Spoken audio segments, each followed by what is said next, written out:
अस्सलाम वालेकुम। विरासत एक ऐसा मौजू है ना जो ख़ानदानों में मोहब्बत की बुनियाद भी हो सकता है और बदकिस्मती से सबसे बड़े झगड़ों की वजह भी। अक्सर ऐसा होता है गलतफहमियों की वजह से।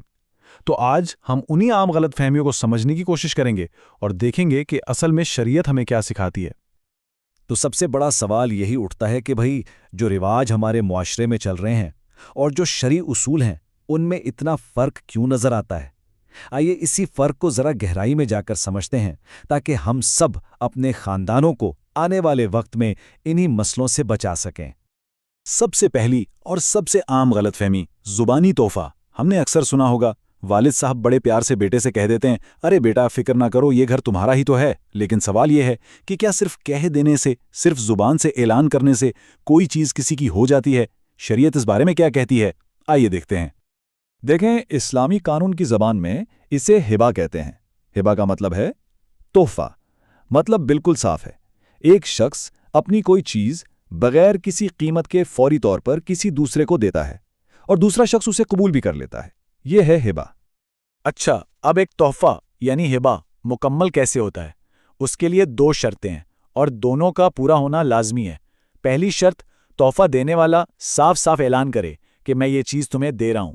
और दूसरी, जो कि सबसे ज़्यादा अहम है, वो ये कि उस चीज़ का मुकम्मल कब्ज़ा और कंट्रोल भी फ़ौरन उसी वक्त वसूल करने वाले को दे दिया जाए। मतलब सिर्फ बातें नहीं, बल्कि असल में मुल्कियत मुंतकिल होनी चाहिए। तो फिर फ़र्क क्या हुआ, ज़रा इसको समझें।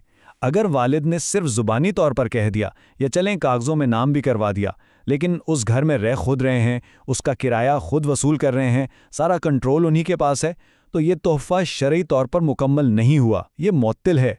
जायज़ तोहफ़ा तब होगा जब ऐलान के साथ साथ उस घर की चाबियाँ, उसका मुकम्मल कंट्रोल, सब कुछ वसूल करने वाले के हाथ में दे दिया जाए। अच्छा, अब आते हैं एक और बहुत आम और काफ़ी हसास मसले की तरफ।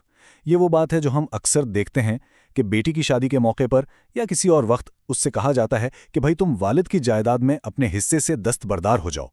तो क्या ये जो दस्तबरदारी करवाई जाती है, क्या ये शरई तौर पर सही है? यह एक बहुत बुनियादी सा मंतकी सवाल पैदा होता है। क्या कोई शख्स उस हक को छोड़ सकता है जो उसे अभी मिला ही नहीं? यानी क्या आप वो चीज़ किसी को दे सकते हैं जो अभी आपकी है ही नहीं? ये एक बहुत अहम नुक्ता है, इसको ज़रा समझें।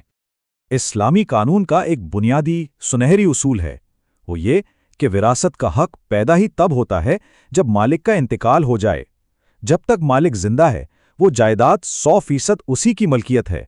किसी और का, चाहे वो बेटा हो या बेटी, उस पर कोई हक नहीं बनता। तो बात बिल्कुल सीधी हो गई। जब हक मौजूद ही नहीं है तो उसे छोड़ा कैसे जा सकता है? इसीलिए अगर मालिक की जिंदगी में किसी वारिस से लिखवा भी लिया जाए ना, स्टैम्प पेपर पर भी, कि मैं अपना हिस्सा छोड़ता हूं, तो उस लिखत की, उस कागज की कोई शरई हैसियत नहीं है, वो बिल्कुल बेअसर है। मालिक के इंतकाल के बाद उस वारिस का हक वैसे का वैसा ही कायम रहेगा। चलें, अब एक और जज्बाती मौजू की तरफ चलते हैं, आग करना। अक्सर वालिदैन गुस्से में नाराज होकर औलाद से कह देते हैं कि मैं तुम्हें अपनी जायदाद से आग करता हूं। लेकिन क्या इस तरह कहने से शरई तौर पर विरासत पर कोई असर पड़ता है? इस मामले में शरीयत का हुक्म बिल्कुल वाज़ेह, बिल्कुल साफ है। वालिदैन के आग कर देने से किसी भी वारिस का विरासत का हक ख़त्म नहीं होता। ये एक जज्बाती अमल हो सकता है, लेकिन इसकी कोई कानूनी या शरई हैसियत नहीं है। और इसकी वजह क्या है?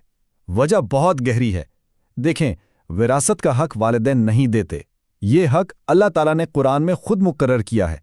ये कोई इनाम या तोहफ़ा नहीं है जो वालिदैन अपनी मर्जी से दें या वापस ले लें।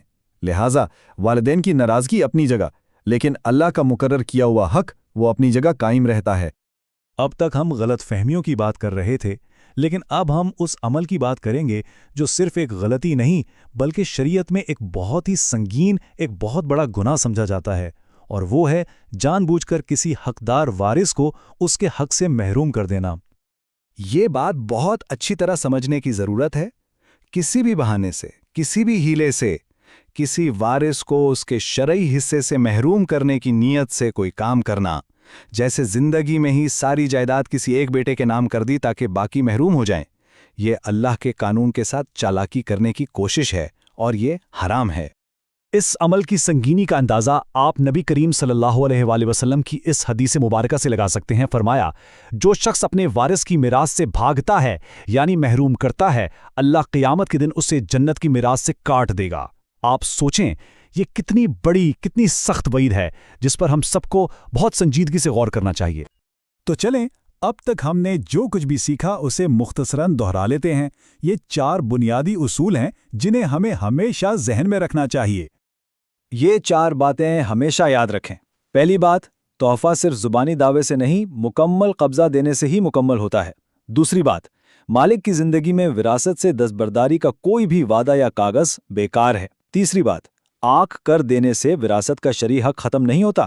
اور چوتھی اور سب سے اہم بات، کسی وارث کو جان بوجھ کے محروم کرنا ایک بہت بڑا گناہ ہے جس کے دنیا اور آخرت میں سنگین نتائج ہیں۔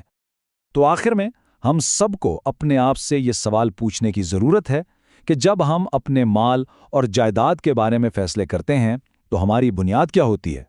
کیا ہماری اپنی محبت، اپنی ترجیحات، یا پھر اللہ کا قائم کردہ انصاف کا نظام؟ ہمیں کوشش کرنی چاہیے کہ ہمارے خاندانوں میں انصاف قائم ہو، کیونکہ اسی میں سب کے لیے خیر اور بھلائی ہے۔ اللہ تعالی ہم سب کو صحیح سمجھ اور اس پر عمل کرنے کی توفیق عطا فرمائے۔ آمین۔